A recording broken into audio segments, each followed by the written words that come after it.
Welcome to Get Big Out Loud Radio, where we explore living the complex, funny, and beautiful ride of life with me, Kari Knutson, and Dr. Pat on TransformationTalkRadio.com. Are your thoughts keeping you small? Are you ready to get big? I will offer you ideas to transform what you are thinking into conscious action. Explore what is keeping you small and how to shift your behaviors in order to get big. Learn what is possible for you. Get ready to get big and live life out loud starting now. Hey everybody, welcome to another amazing delivery of this show, Get Big Out Loud.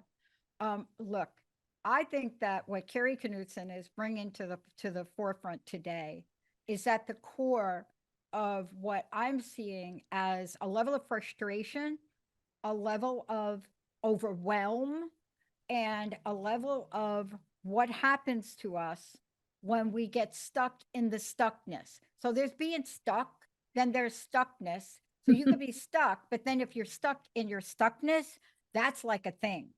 And if we look at why we get stuck in our stuckness, it invariably points to the fact that we have lost our decision-making power. And that is something as human beings we have.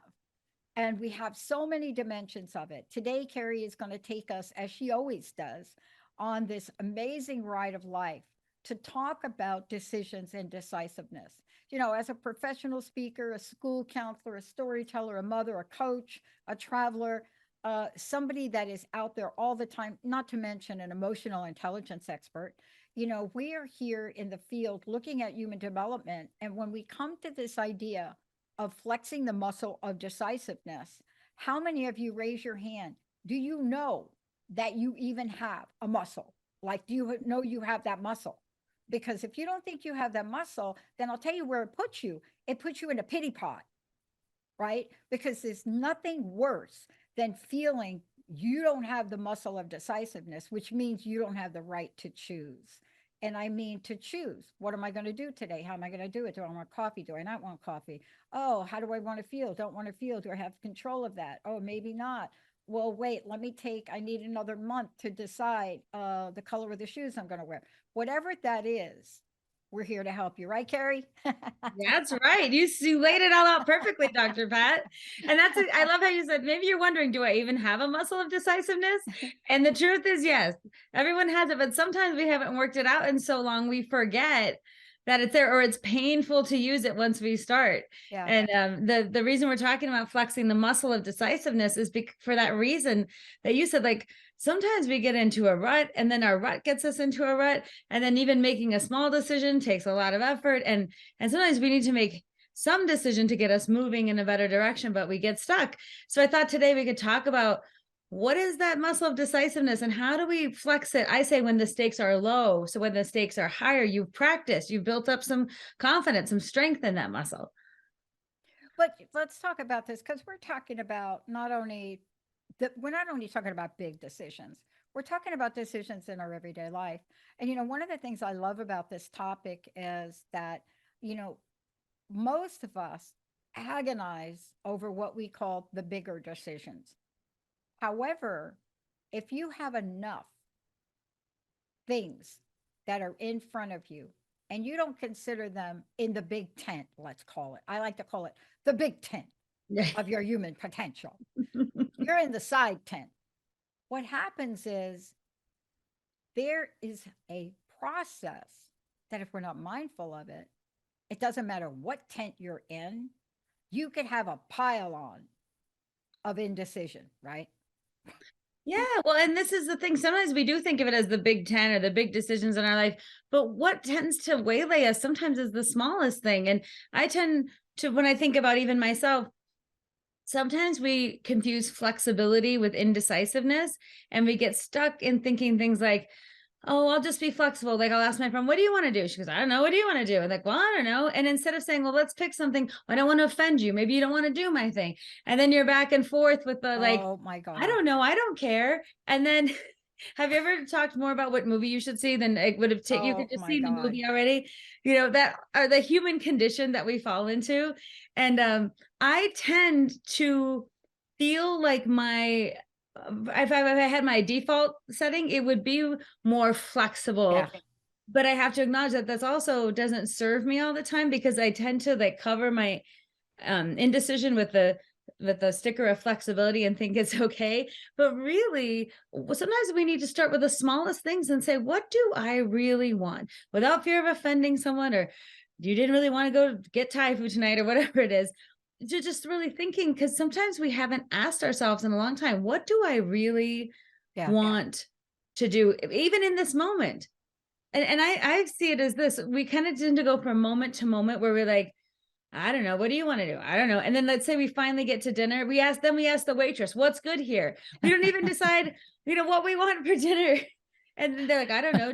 Are you vegetarian? Do you like chicken? Like, the waitress is like, give me some kind of roadmap. But we tend to defer these small decisions. And I think we can all relate to that, right? We can all relate to this idea of deferring small decisions.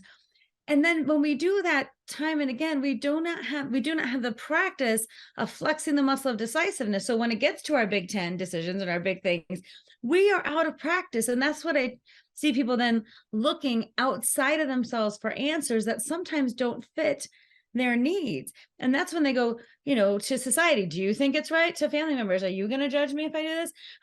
To our friends, like, what do you think? And it's great to get opinions, and of course, we live in a society, so we have to figure out how to manage that. But oftentimes, we know what's right for us if we will listen. But we are so used not to listening to that voice that we defer again on bigger decisions. And that can cause big problems because then we're incongruent with like our values and who we want to be and how our lives are, how we're Yeah. living our lives. So that starts off small, and I can make a case for bigger issues ahead. Yeah. I mean, it's perfect that you're talking about this for a lot of reasons because you just now you just like tapped into the dance that Linda and I play. Okay. So, I mean, we've known each other for years and you can take an hour. What do you want for dinner? Well, I don't know. What do you want for dinner? Well, did you give some thought? Do you want this? Well, I don't know. Do you want that? And let's talk about what's underneath all of that because look, this may seem like a small thing, but Mhm. there's an underpinning. Did you see that movie with Richard Gere and Julia Roberts? Not the So first the one, not the runaway Pretty Woman, the second one with The the one, wedding, the runaway bride. the Runaway Bride. Hello, right? Well, this And is what I talk about. Oh my God, Doctor, I talk about this a lot because there's a scene in that movie that I use because for anyone who doesn't know, the premise is that Julia Roberts plays a small town New England girl who has been to the altar 3 times and on 3 separate occasions has literally run away. I think the first time she ran, the second time was a UPS truck, and the third time, yeah, of course, there was a UPS truck or a FedEx or something involved. And of right. course, I don't know what the first time was, but she physically left. So now the fourth proposal, she's about to get married and she is struggling, but she's trying to be so brave because no, I'm making the decision again. And then Richard Gere, who plays a reporter from New York, comes to the small New England town, investigates Julia Roberts, pushes her a bit because she's the runaway bride. And the best scene in the whole movie, I think, is when he confronts her. She's got this big backpack on, and she's like practicing to go there. They're gonna go hike the Himalayas for their honeymoon or something. And Yeah, he's like, "You don't even like to hike," and she's like, "You don't tell me what I like." And then she basically tries to get on the stuff and falls back, and she can't manage the bag that she's packed. And then later, Richard Gere says to her, "How do you know what you want in a relationship? You don't even know how you like your eggs." exactly. I And she love that line. like has this moment where she's like, I don't know how I like it. And there's a montage where she's eating the eggs and trying the eggs. And this is a really perfect movie to bring up because at the end, she decides how she likes her eggs. And that becomes a metaphor for how she likes her relationships, how she wants to spend her time. She ends up leaving her comfort zone, going to New York, asking Richard Gere to marry her and saying, I'm not running away because I'm playing on my terms.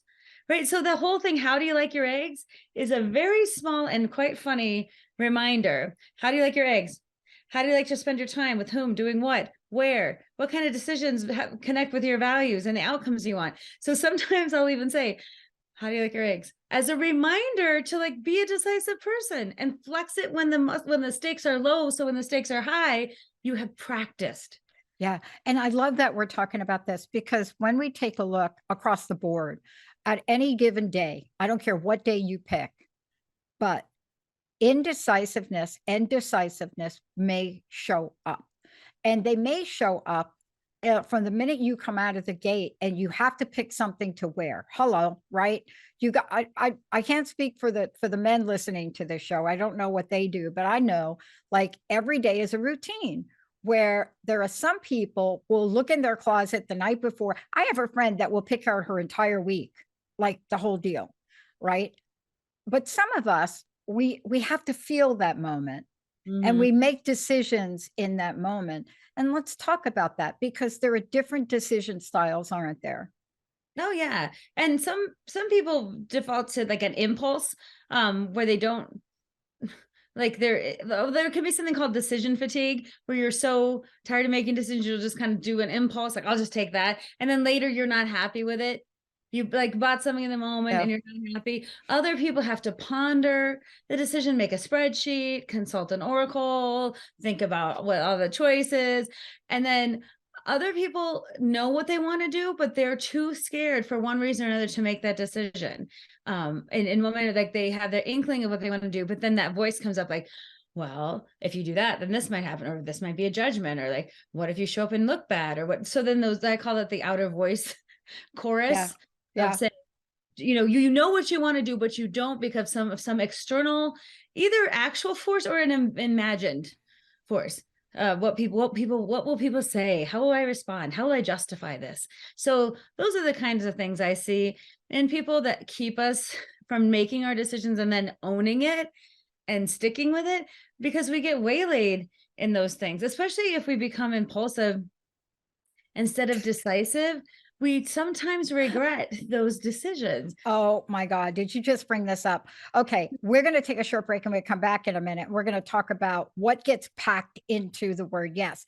But what you nailed is something very interesting. I mean, honest to God, Linda will tell you that I remember, her mom had moved away and Linda and I decided to room together, right? So we have this house in Morristown. It was a nice old 200-year-old house, right? I mean, there was a waterfall in the basement, but it had room and I love to shoot pool. You just nailed it. What is the extent of my impulsive behavior? Not today, but when I was young. Okay, this is the person that will insist on buying a pool table, and you take your triple Virgo friend with you who says it will not fit, and you say it will, only to find out. We'll touch that when we come back from break. Let's take a short break. When we come back, I'll make sure you have lots of information, but let's think about this. What is it you have to do to unpack your yes? What is it a yes? Is it a really yes? And Mhm. then what is it about the word honesty or honest? And why do I use that term a lot? So much to unpack, so much about decision making muscle. How do you build it? And how does it feel the first time you truly, purely exercise it? Let's take a short break, everybody. We'll be right back.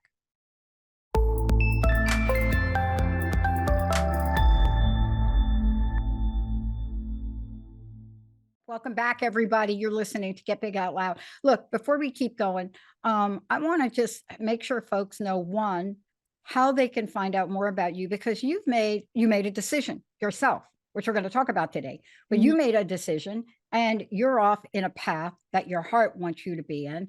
And so now you are full into your coaching, speaking, all of that.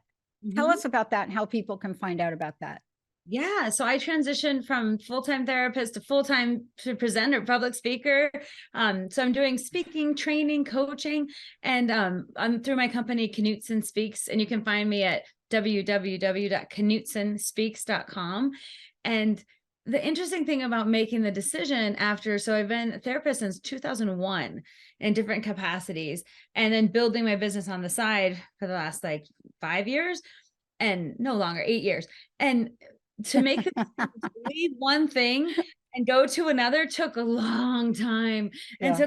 and then COVID messed up my decision. And then I had new decisions to make. And this was when we call a top 10 decision, when to switch your job, when to call yourself an entrepreneur.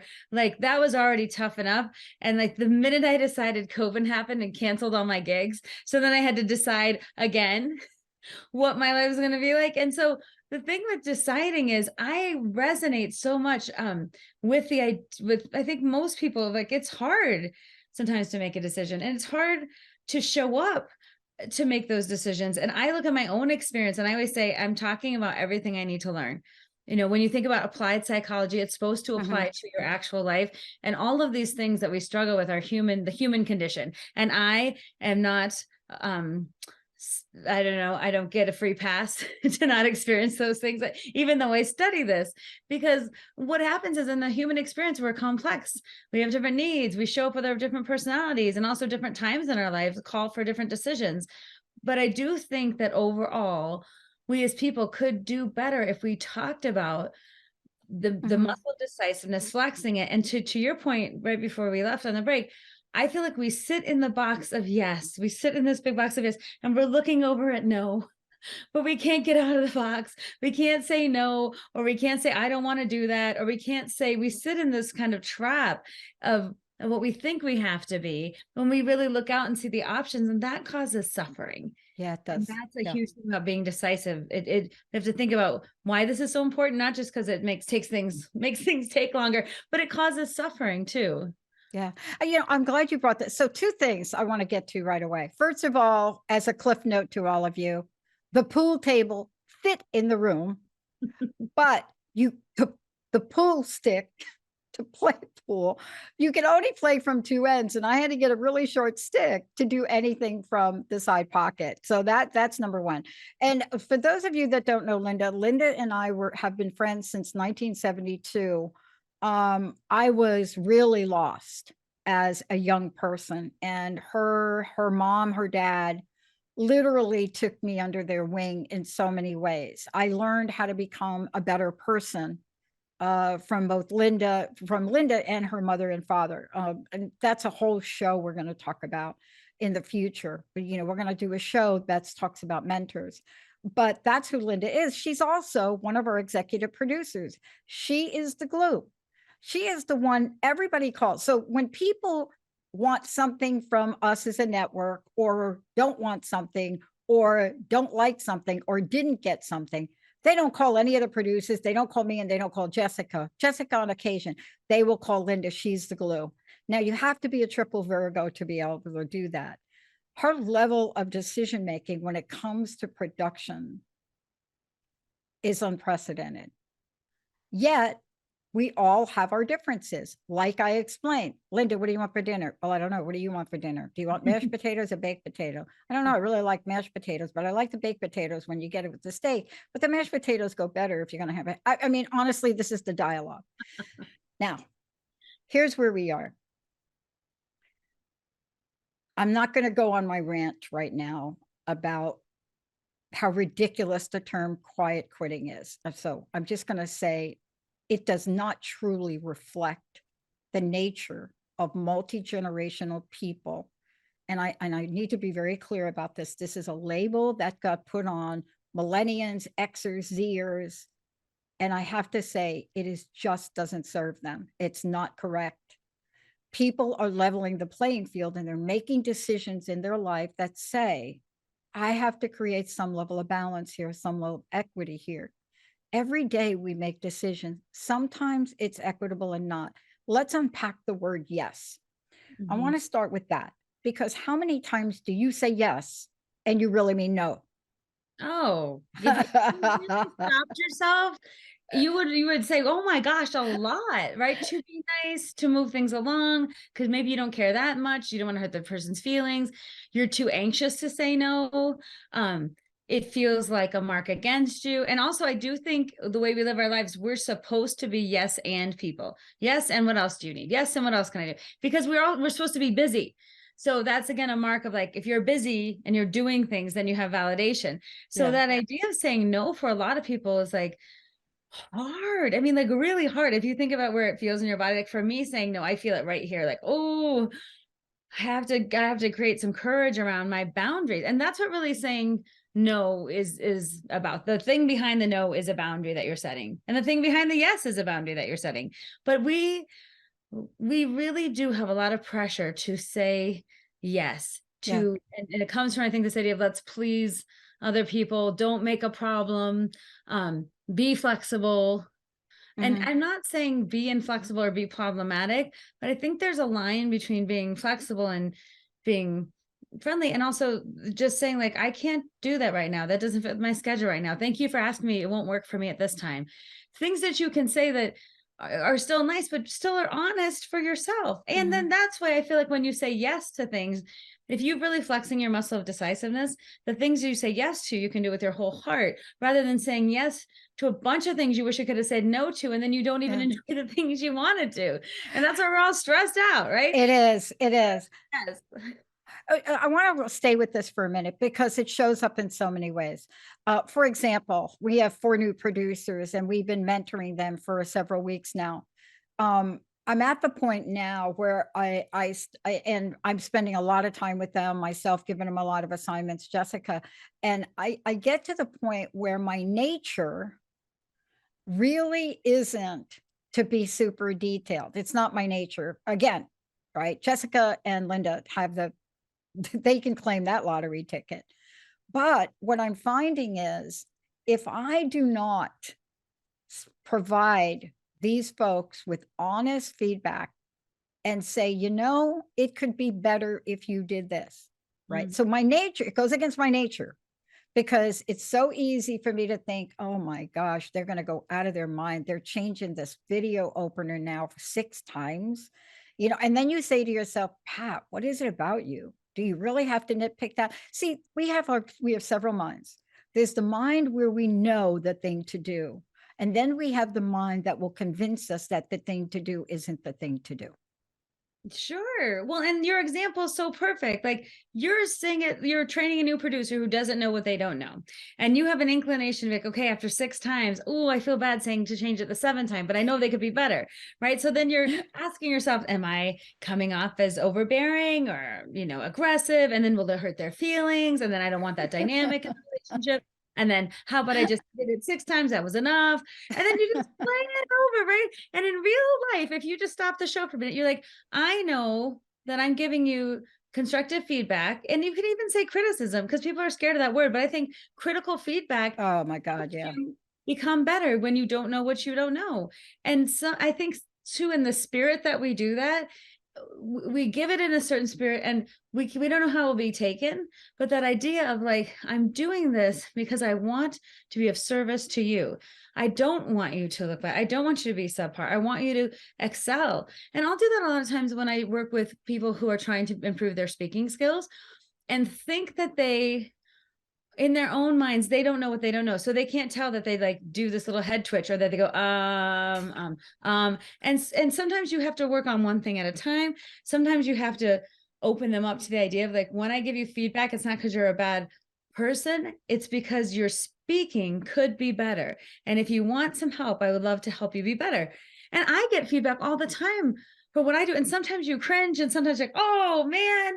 And but then I'm so grateful afterwards too, because for the things that people have brought up where I legitimately feel they want to help me, it's allowed me to change. It's allowed me to correct things and course correct, but it took some level of bravery on their part to say it. So again, we do this, I call it the dance. It's the dance of how much feedback is too much, and and this is what I mean, Dr. Pat. So have you ever, when people say, I got to be honest with you. Oh, okay. All right. So wait, before you go after that, Yeah. I was trained by a speaker. Now, I'm not going to tell you who it is, but I was trained back in the day when I first started this. And we were trained in an opening and in our presentation to say, hey, everybody, I'm going to be really honest with you today. I have to tell you that I have spent the past several years breaking that habit that was so drilled into me.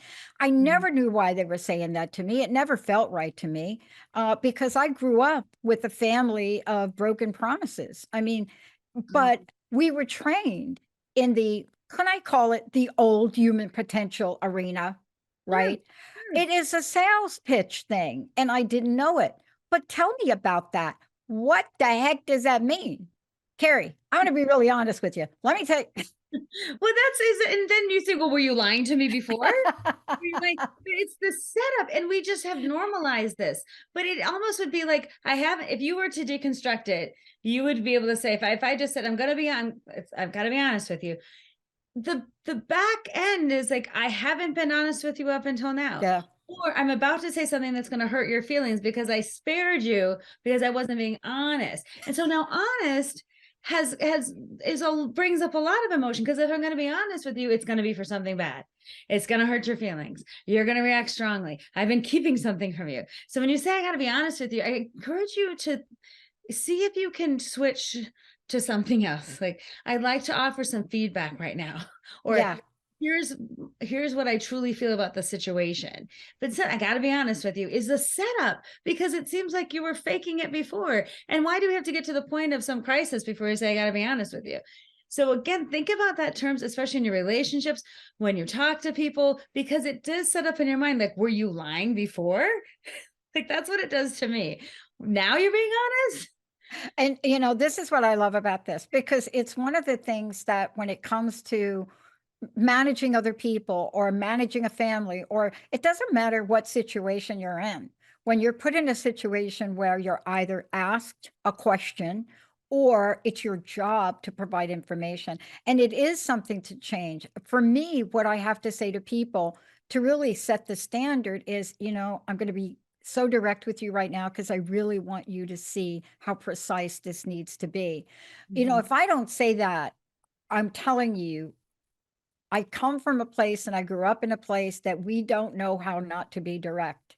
The problem is if you grow up where I grew up, when you're on an island with like a bunch of people, there's a borderline and a line between direct and a line that you may cross by being direct to a fault. And Yes. what I mean by that is you have to learn that. Look, we're going to take a short break. When we come back, here's the question. What does the movie The Matrix and Alice in Wonderland have in common? What is a common theme? I'm not going to talk about Alice in Wonderland because basically I did not have a childhood. I didn't watch that till I was older. But what is the connection? What is Alice in Wonderland? What does Alice represent? Why wasn't Alice a boy? Why was Alice a girl? I don't even understand how people got those roles, how young women got the roles of Alice and Dorothy and the Wizard. But there's a theme to this. When we come back, why should you check every line in a contract you sign and not feel bad about it? Alice did. Stay tuned. We'll be right back.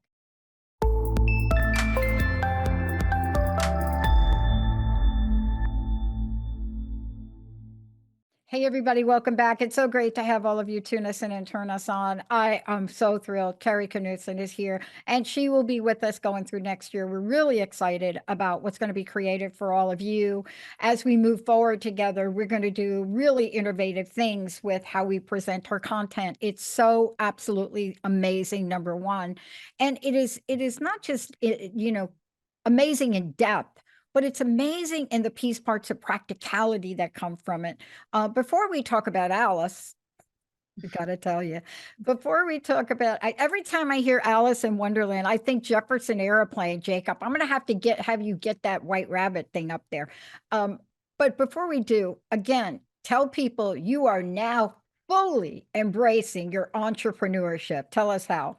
Yes, I'm at knutsonspeaks.com doing all sorts of training, presenting, keynotes, coaching, and so many fun things that I have opportunity to focus Yeah. on now that I didn't before, all within the area of human development, emotional intelligence, how we show up as people. I always say my stuff isn't industry specific, it's human specific. So my topics around emotional intelligence have like then gone on to compassion, fatigue, burnout, and stress, change management, customer service, leadership. So I feel really excited and hopeful about what I can do in this new stage with my new platform in terms of my full Yeah. energy devoted to professional speaking and training and coaching.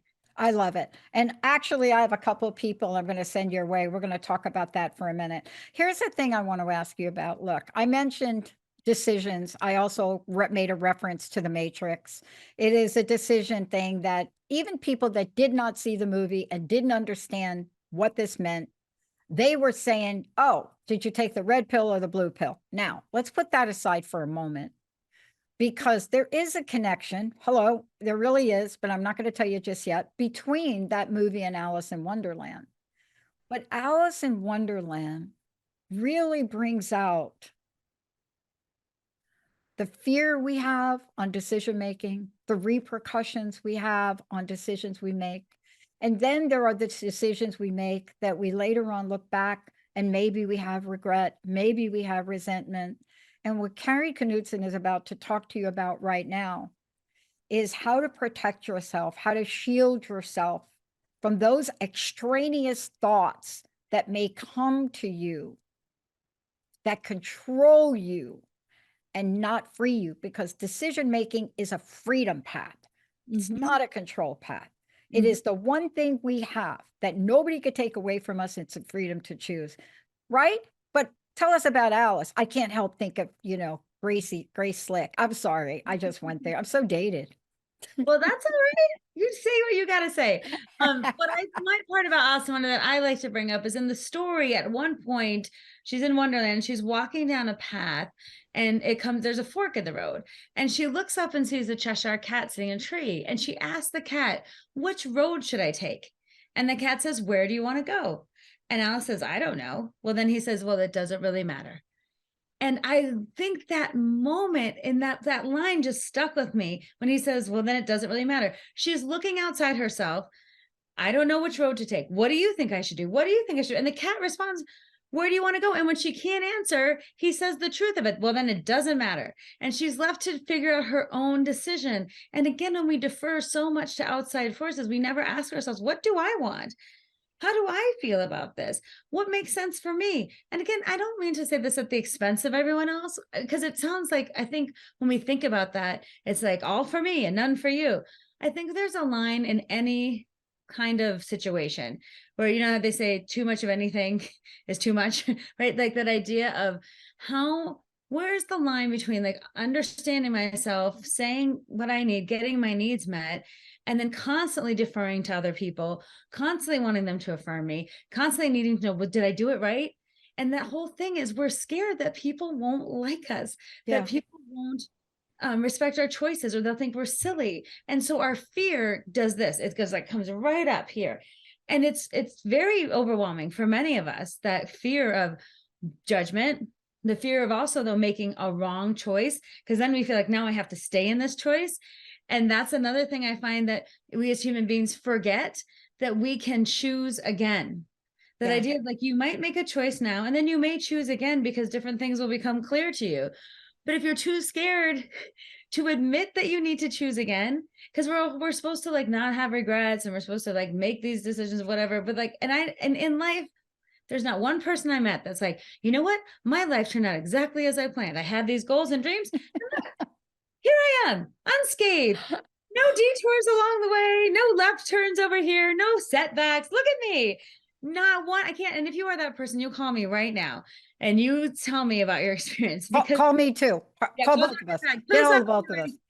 Right. The point is we forget that our lives are circuitous and random and take us in directions that we never could have thought. We have to have the ability to pivot, to choose again, to forgive ourselves when we've made a choice that no longer serves us, and to, I'd say, shoulder the burden that we're going to get from well-meaning people and from people looking to be critical. And then just a quick example, when I majored in psychology as an undergrad, I can't tell you how many people are like, "Oh, are you sure?" Oh my God, yeah. that can make money, right? Couldn't you do something? Or even harsh people saying, what are you going to do with that degree? Ask people if they want fries with their meal. Like just shutting it down. And then I have to shoulder that as I'm going through life, trying to do something I'm really passionate about with the judgment, the criticism, or just the curiosity that may or may not serve me well. And again, fear, anger, resentment, choosing again, having to be right, like all these things compile and they make us very stressed out people. And then what we can't do when we're in those situations is the voice of the decisive voice in us is so quiet that we have to be able to stop and listen to it. It is not loud like the voice of anger or judgment. It is not loud like the voice of resentment. It is quiet and it's compelling. But if you are so busy managing everyone else's expectations and sitting in your box of yes when you could want to say no, that voice will be drowned out. Yeah. So the first thing I think about when like, how do you start to flex that muscle is you get quiet. Yeah. And you get to know yourself first. I love it. And you start to have those conversations with yourself. Like if I did allow myself to choose without judgment, what might I do? If I did think about this in a way, and again, I just want to counter this. Like I talk to my husband all the time about decisions I'm going to make. It's not like I do it in a vacuum. Like, no, I have to be totally independent. But I talk with my husband or my friends or people that I know I'm in a safe space to talk about that without the judgment. But I still come back to myself. At some point, you have to be quiet enough to come back to yourself and say, what do I really want? Yeah. I love this. Glenna Rice was a long-term co-host with us. She's one of the facilitators of Access Consciousness. And of course, we launched the Access Consciousness first podcast they ever did. And there's so many things I learned from them. But one of the things was that you get to change your mind every 17 seconds. And Glenna said to me, Pat, if it feels light, it's right. That's all you need to know. Now, what does that mean? There are some decisions that it's so easy to use that. But all of us are faced bigger decisions. You know what? One of the most difficult decisions, boy, I can't even believe I just remembered this. You know what? One of the most difficult decisions was I ever made? It was in my corporate career, Kari. And I was an assistant and executive, Charlie Brooks and I, to the president and the executive president of a Fortune 50 company. And I mean, we were in the bowels of things every day. And I had just finished my undergraduate, right? I was qualified to become a director. And the platform they wanted me to go is to get an MBA. So strongly, Gary Handler, I can't believe I'm remembering these names, these people. Gary Handler was a great VP. Charlie Brooks was amazing. And Charlie said to me, look, they got a program at NYU. It's like a special business for people like you, MBA. And went, got 50 grand for the funding. Now, back then it was 50 grand, right? We got all the funding to pay for my MBA, to get me in there, to get me time off to go to NYU, go get the MBA. Kari, I was mediocre at best, but I was hoping that at the orientation, I would feel the fire. I went to the orientation with my business attire, 3-piece suits, NBA, and I cried. And I came back and I said, Charlie, I'm not going to go. I'm not going to do the MBA. I said, if you want to send me to a university, I'll go to Columbia and I'll study in Columbia. I'll study their amazing group dynamics. But I said, Charlie said to me, Gary just put up 50 grand for you to go to this MBA. You better figure out how to go. And I said, I don't want an MBA. And I stuck to it. And I think, and there's a point that you get to where you know you may have just put a nail in your career coffin. Sure. But there was something, I wasn't supposed to go get the MBA. I don't think I was supposed to stay there because I didn't. And I didn't know it. How do we help people with decisions that you know are right to make? It's like the Buddha says, it's a Buddhist story. It's not good, it's just bad. It's not good, it's not bad, it just is. How do we help people today with the emotional intelligence side of this? Sure. Because this is important. You make those decisions, you know there may be consequences from other people, but within you, you're like, I got a happy dance. I am not going to NYU for that MBA. Hello. Yeah, but you bring up a good point. Think about all the pressure. It's what you should have wanted. And then plus these people paid for you and gave you time off. And it's what they wanted it for you. And at some point you probably said, okay, I want this for me too. And then you get there and you have that visceral response. And a visceral response is like something inside you, this is not right. Oh no. Like I just know. And that is cool. Then that connects to emotional intelligence because you listened and then you were brave enough to tell the truth. And this is what it comes down to. Being courageous enough, like summoning up your courage, not only to know your truth, which is what you get from when you start working on yourself, but then to speak your truth. Oh boy. And that's a level 2. Knowing your truth is one thing, speaking your truth is another. And it is so hard to speak it. And what we do is I think a lot of us know our truth and we walk around knowing our truth. And what happens when we know our truth and don't speak it, it creates resentment. It creates misalignment between our values and who we are and the lives we're living. It creates conflict in relationships.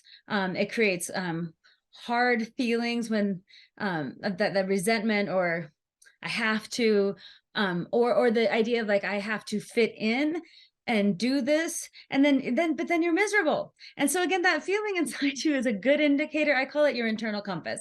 When the internal compass is off, you know it.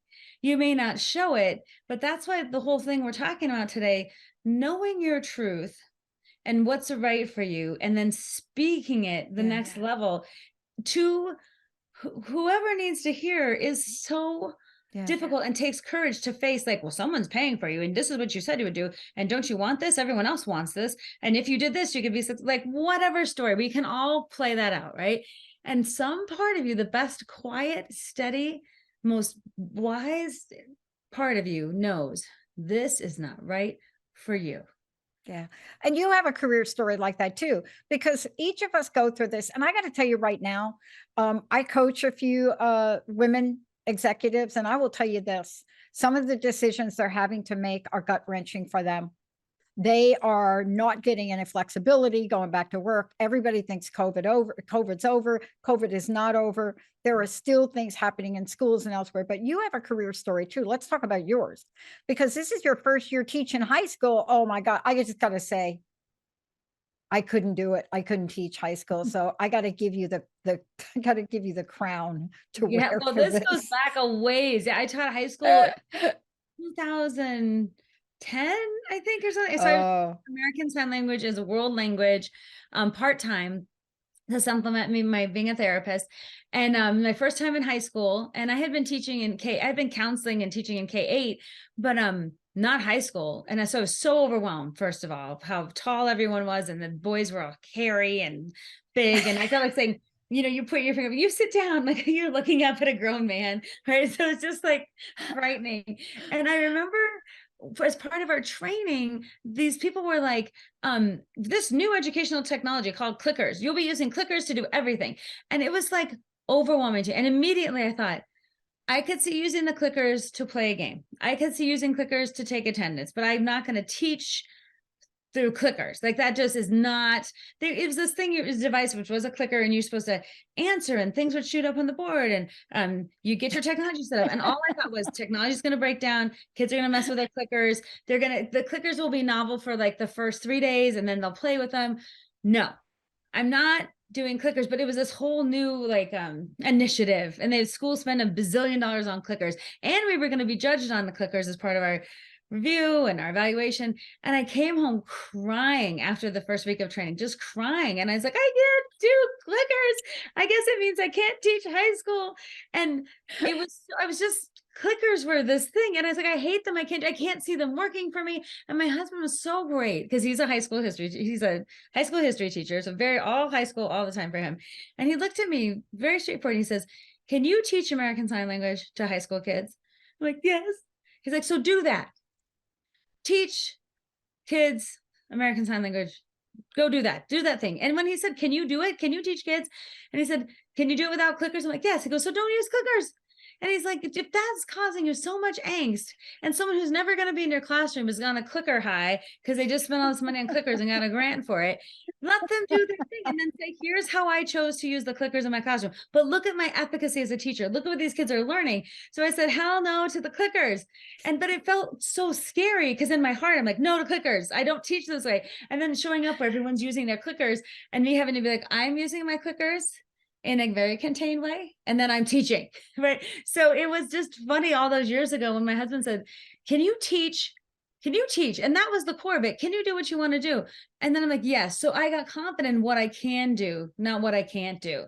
Yeah. And I can teach. And then the place for the clickers, but that was so funny. That was a burden. It was a sadness. It was a pain point. And then they got rid of clickers the next year. It wasn't even a thing after that. So, but I think those stories, we can all look back and think about ridiculous pressures, or maybe even bigger pressures. Like recently I had a situation with what I felt like I was supposed to speak with this group, and they asked me to send pre-work, and they're a very like big company and they do all kinds of great things. And I was so honored to be invited to speak, but I don't do pre-work, and pre-work is like send out information ahead of time. I think it makes people feel guilty because 3 people read it, 7 people don't. One guy sitting there like, when are you going to talk about the article you said? Yeah. Strongly don't do pre, but because they were like, when's the pre-work coming? They acted like it was an assumption. I was like fretting because I'm like, I don't do pre-work. I hate pre-work. This is why. Oh And I my told my gosh. friend Shannon, and I said, what should I do, Shannon? And she goes, well, how about you just tell the truth? But you see, that's what we're talking about today. I mean, I think you and I are laughing about it because we could look back and things are pretty funny. Oh I yeah. mean, we can look back. I've often thought back at a couple of things that I did, and I thought, could I have done it differently?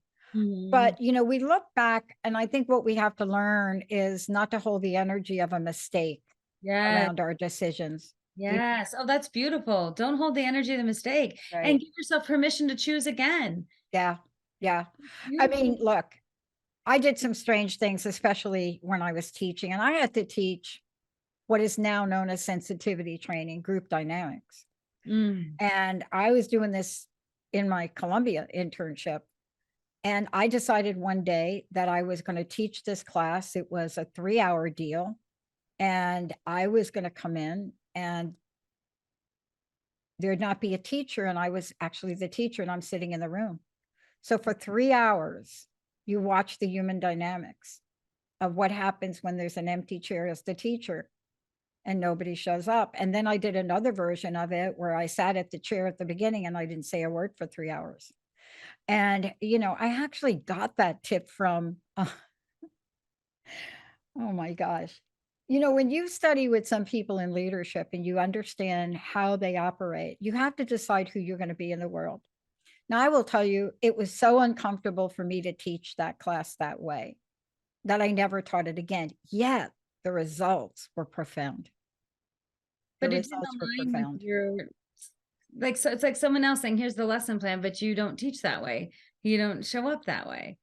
Try it. 3 hours sitting in front of the class. You're the instructor. You're sitting right there and you don't say a word.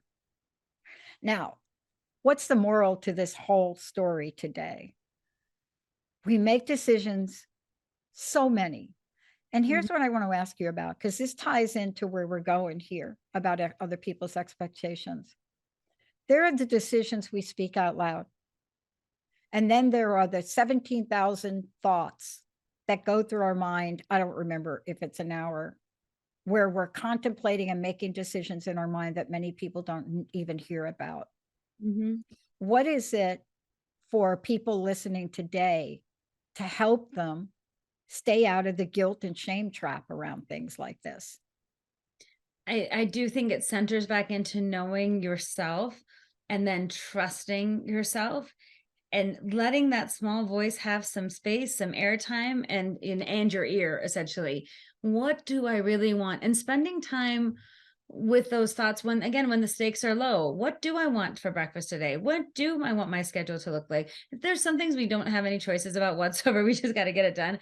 But there's a lot in our day where we don't have to defer outside ourselves. And that idea of practicing saying something as simple like, tonight I would like pork chops, and I would like them with green beans, and and then like being a decisive person. And sometimes you have to say, I am a decisive person. I say that probably 100 times a day to get the brain into the idea of like, yes, you are, because my default is, no, I'm not, but I want to show up as that decisive person. So I'll say, be a decisive person, or I am a decisive person. And in those little moments, when someone asks me, would you like this or that? I'm practicing knowing what I really want, not what I think someone else wants me to say. And even the idea of practicing saying no, like working myself to say, like, I'm going to say no to this thing. How am I going to do it? Even though it makes me uncomfortable, in a way that feels congruent with who I am. Practicing saying no is another skill set, and it has to come from a place of confidence in yourself and really that you are worthy. You are worthy. And that when you know yourself, that wisdom will come up and you say, how do I want to spend my time? Like you could be off in some MBA career, miserable, right? Or you could say, I'm going to take this one because this is what my other road, right? But you listen to that voice that says, I'm worth it. I don't have to be stuck. A lot of times people accept misery as like suffering is something we're like supposed to achieve. Like, are you suffering as much as I'm suffering in a job I hate, with a situation I don't like, with whatever? And there's like, yeah, me too. Instead of then be one of those people that's like, no, I know there's more for me out there because I deserve it. I have worthiness, I have deservability, and my decisions that I'm making for myself aren't to hurt you, aren't to like, they say no, like on purpose, like see it as a boundary when you can like, I need a boundary so I can show up to things I say yes to with energy and with purpose, and let things that I need to let go. And then the last thing I'll say is say to yourself, I might need to choose again. And then bingo again. Okay. Let me just say this. I love the fact that there are MBA programs, and I want to just say this, don't get me wrong about them. I have an undergraduate in business science, so I understand and I love to study business. You know, I studied with Peter Drucker. That's how much I love it. And that's a guy who sat for 3 hours, never moved. But here's what I want to say. At certain points in time in our life, some things are not right for us.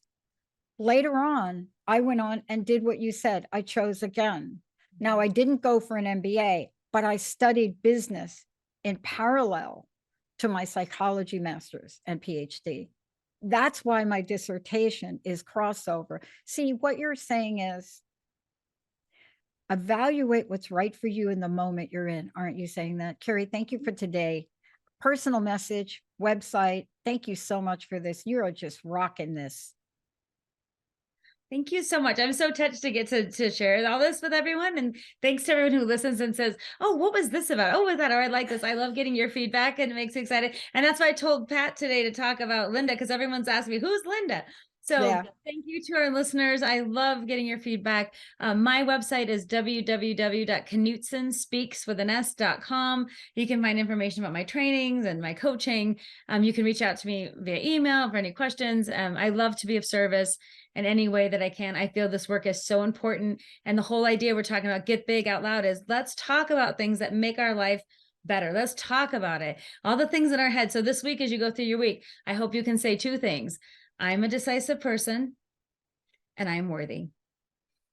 What a great way to end the show. Thank you, Kari. Thank you, Jacob. Thanks to all of you out there. And Jacob, we got to pull that segment on the clicker thing. We need to really pull that out.